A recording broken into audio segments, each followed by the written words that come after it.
Appointment to the board is not something you do as an appreciation to somebody you like. There are modalities to the appointments of directors and the affairs of the directors. This is day 13 of the 30 days Know Your Karma challenge. And today we're looking at sections 269 to 292, talking about directors, first part, because directors is quite broad. So we're going to be looking at it in, I think we'll do it in 2 days, today and tomorrow. Sections 269 says that a director of a company is a person that is duly appointed by the company to direct and manage the affairs or the business of the company. Who appoints these people? We'll get there. But before then, there's a rebuttable presumption in favor of any person dealing with a person who is described by the company as directors, that person has been duly appointed. So it's up to the company to always make sure that whoever they are putting out is duly appointed as a director. Although we said that a director is somebody who manages the affairs of the company or direct the affairs, sections 270 acknowledges that shadow director. Who are shadow directors? These include persons on whom instructions and directions the directors are accustomed to act. But if you read further, you would see that if somebody advises in his professional capacity and a director actually acts on that, that person is not described as a shadow director.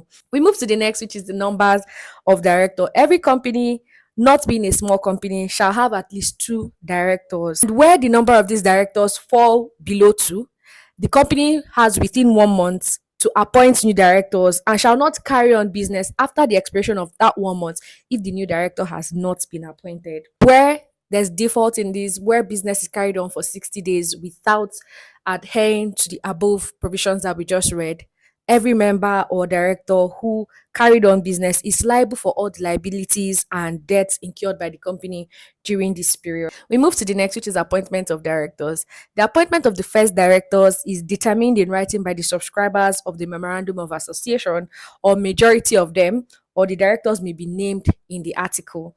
Then subsequent appointments, the members of the company may at annual general meeting re-elect, reject, or appoint new directors. That's section 273. However, let's move to the next, which is talking about casual vacancy.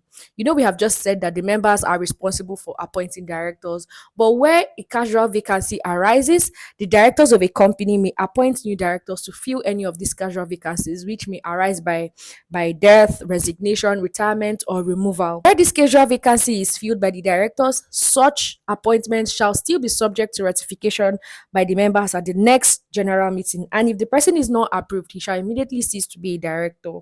We move to the next, which is independent directors in public companies. A public company shall have at least 1/3 of the total number of its directors as independent directors.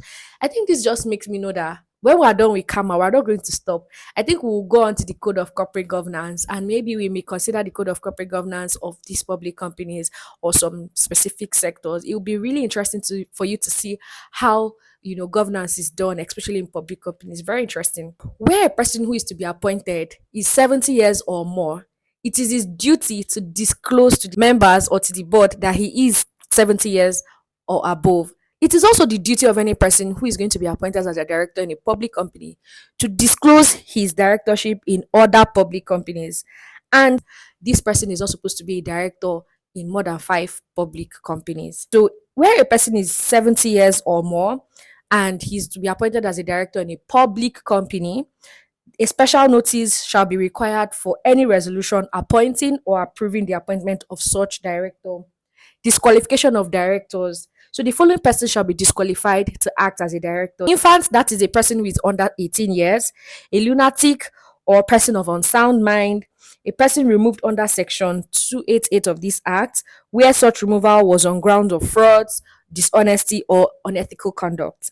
A person disqualified under sections 279, that's the person has been declared an insolvent, or sections 280 involved in fraud, or sections 284 of this act.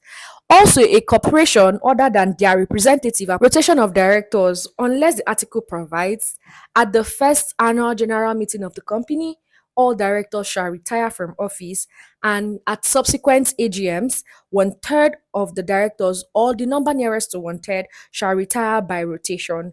And the persons to retire in terms of the rotation are the people who have stayed longest in the office since their last election. The proceedings of such retirement by rotation, the company may actually fill this vacated office by electing a person to that office, and in default, the retiring director, if offering himself for re-election, is deemed to be re-elected unless at such meetings it is expressly resolved that not to fill such vacated office, or unless a resolution for re-election for that particular director is lost, then it is not automatic. Removal of directors.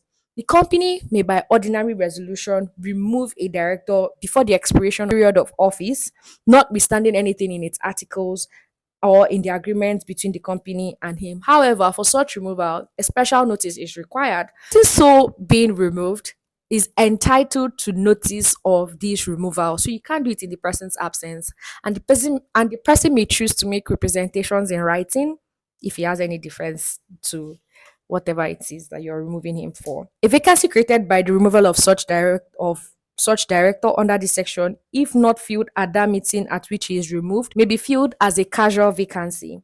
And where a person is appointed in the place of that director that is removed, for the purpose of determining who to retire by rotation, it will be counted, the timeline of such appointment will be counted as if it was that director that was removed.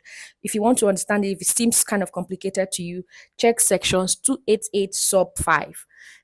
Notwithstanding anything, where a person has been removed, is entitled to all compensation and damages that are payable to him in respect of his termination of his appointment of a director.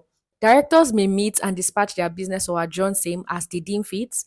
Please note that the first meeting of the director shall be held not later than 6 months after the incorporation of the company.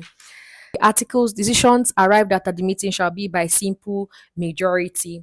The directors may elect a chairman of their meetings and determine the period for which he is to hold office. The directors may delegate their powers to a managing director or committee consisting of such members or member of their bodies as they think fit, and the managing director or any committee so formed shall, in the exercise of the powers so delegated, conform to any regulations that may be made by the directors.